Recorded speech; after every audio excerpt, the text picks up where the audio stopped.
Bayangkan satu kerajaan besar yang telah berdiri selama lebih dari 600 tahun, memiliki budaya, militer, dan kekuasaan yang disegani, tumbang hanya dalam satu invasi besar. Itulah yang terjadi pada Baekje, salah satu dari 3 kerajaan Korea, saat berhadapan dengan aliansi mematikan antara Silla dan dinasti Tang Tiongkok. Sebuah perang yang tidak hanya mengubah Korea, tapi juga geopolitik Asia Timur. Korea di abad ke-7 Masehi adalah medan perebutan kekuasaan antara 3 kerajaan besar, Goguryeo, Baekje, dan Silla.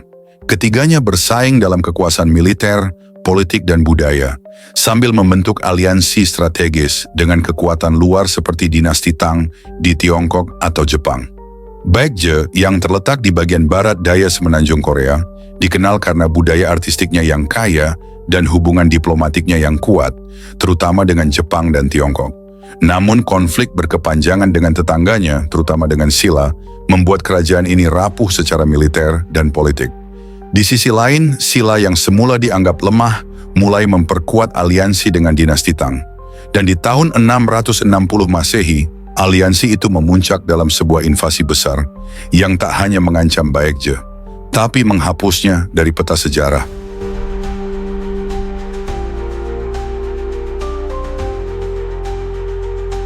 Semenanjung Korea saat itu dikuasai oleh 3 kekuatan utama, Goguryeo di utara, Baekje di barat daya, dan Silla di tenggara. Ketiga kerajaan ini sering terlibat perang dan aliansi silang, menciptakan kondisi geopolitik yang tidak stabil selama ratusan tahun. Baekje dulunya adalah kerajaan yang sangat kuat.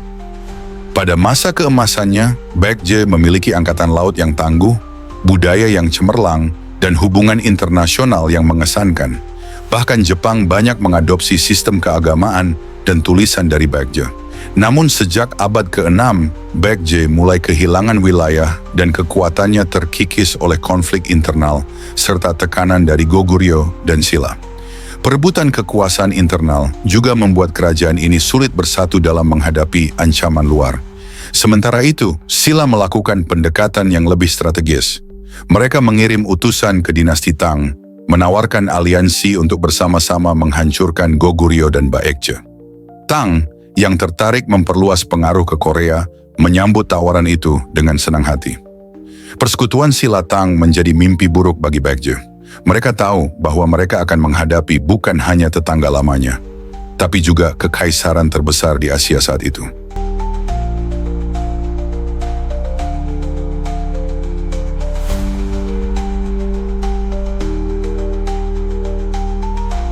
Invasi terhadap Baekje dimulai pada tahun 660 Masehi dengan 2 kekuatan besar menyerang secara bersamaan, pasukan darat Silla dan armada laut dinasti Tang.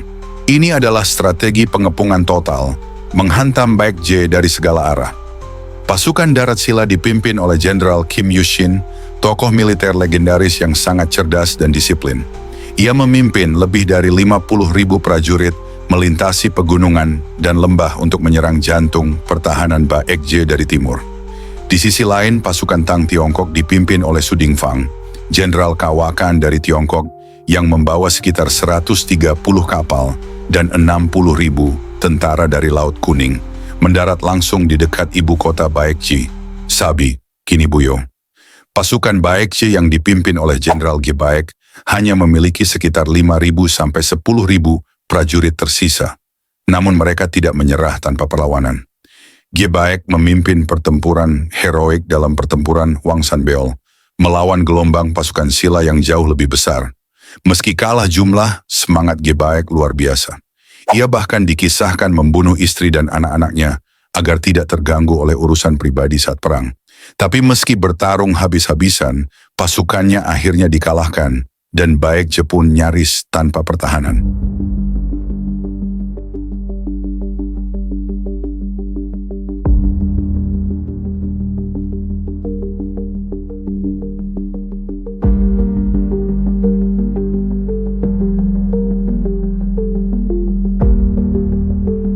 Dengan matinya Ge Baek dan hancurnya pasukan utama Baekje, pasukan gabungan Silla dan Tang segera bergerak menuju ibu kota Sabi. Kota itu kini tidak memiliki perlindungan kuat dan moral rakyat, serta pasukannya mulai runtuh. Saat pasukan gabungan mendekat, Raja Uija, raja terakhir Baekje, menyadari bahwa pertahanan sudah tak mungkin dilakukan. Ia mencoba bertahan di dalam istana, tapi akhirnya menyerah tanpa perlawanan besar. Ia ditangkap dan dibawa sebagai tawanan ke Tiongkok bersama keluarganya dan pejabat tinggi lainnya. Sabi, yang dulunya pusat seni, perdagangan, dan budaya Baekje, kini menjadi kota yang hancur dan diduduki oleh pasukan asing. Banyak artefak dan kuil dihancurkan, dan budaya Baekje mulai menghilang secara bertahap dari panggung sejarah. Namun tidak semua rakyat Baekje tunduk. Di beberapa wilayah, kelompok-kelompok perlawanan lokal muncul, termasuk gerakan di wilayah pegunungan dan armada laut yang masih loyal kepada kerajaan. Walau sempat mencoba membentuk kembali kekuatan dengan bantuan Jepang, upaya pemulihan itu gagal total. Baekje, kerajaan yang telah berdiri selama 6 abad, benar-benar berakhir.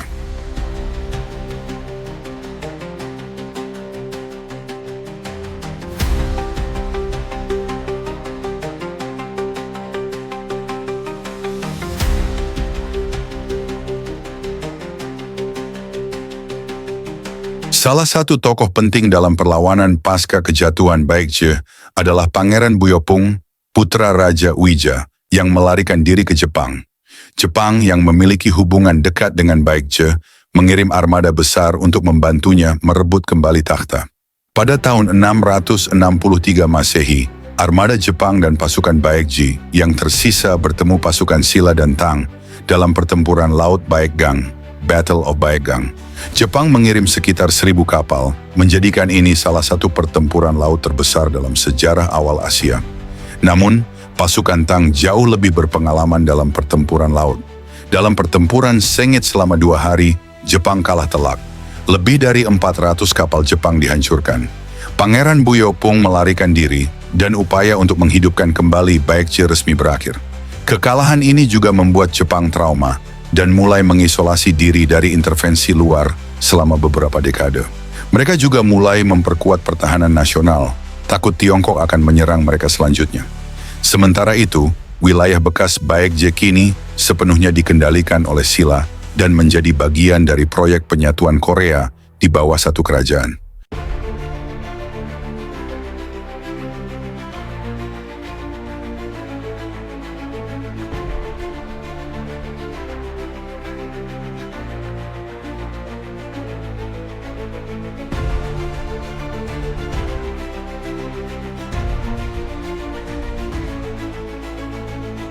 Kejatuhan Baekje merupakan momen penting dalam proses penyatuan Korea. Silla, dengan bantuan dinasti Tang, kini tinggal menghadapi satu musuh besar lainnya, Goguryeo. Tapi kehancuran Baekje menghilangkan penyeimbang kekuatan yang sebelumnya menjaga stabilitas 3 kerajaan. Meskipun Baekje hilang dari peta politik, pengaruh budayanya tetap hidup. Banyak seniman, biksu, dan pengrajin Baekje yang melarikan diri ke Jepang membawa serta seni, arsitektur, dan teknologi dari Korea. Jepang banyak belajar dari budaya Baekje, termasuk dalam pengembangan sistem istana dan agama Buddha. Di Korea sendiri, reruntuhan kota Sabi, kuil-kuil Baekje, dan makam para raja menjadi saksi bisu kejayaan masa lalu. Beberapa peninggalan budaya Baekje bahkan diakui sebagai warisan dunia oleh UNESCO, seperti situs kerajaan Buyeo dan Gyeongju. Secara strategis, kemenangan Silla atas Baekje menandai perubahan kekuatan besar di Asia Timur. Dinasti Tang memperoleh pengaruh besar di semenanjung Korea, sementara Silla menjadi kekuatan dominan hingga akhir abad ke-9. Namun, rakyat Baekje tetap mengenang jatuhnya kerajaan mereka sebagai tragedi nasional. Sebuah kisah tentang kekuatan budaya yang tidak cukup untuk menyelamatkan kerajaan dari kehancuran militer.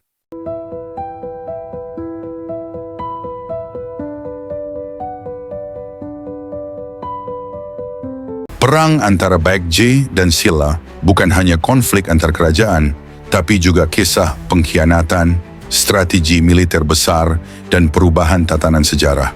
Satu kerajaan hilang, satu kerajaan bangkit, dan Asia Timur tak pernah sama lagi setelahnya. Baekje mungkin kalah, tapi warisan budayanya tidak bisa dipadamkan.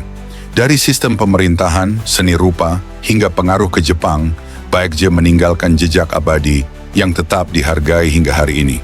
Sementara itu, kemenangan Silla hanyalah awal. Setelah menumbangkan Baekje, mereka masih harus menghadapi Goguryeo dan bahkan menghadapi ketegangan dengan dinasti Tang yang dulu menjadi sekutunya. Sejarah mencatat bahwa tidak ada kemenangan yang abadi dan tidak ada kerajaan yang terlalu besar untuk runtuh. Baekje adalah contoh nyata dari kejayaan yang bisa sirna dalam hitungan minggu ketika kekuatan luar dan dalam bersatu menjatuhkannya. Menurut kalian, apakah Silla benar-benar pahlawan penyatu Korea? Atau hanya alat dari dinasti Tang untuk menguasai semenanjung? Tulis pendapatmu di kolom komentar.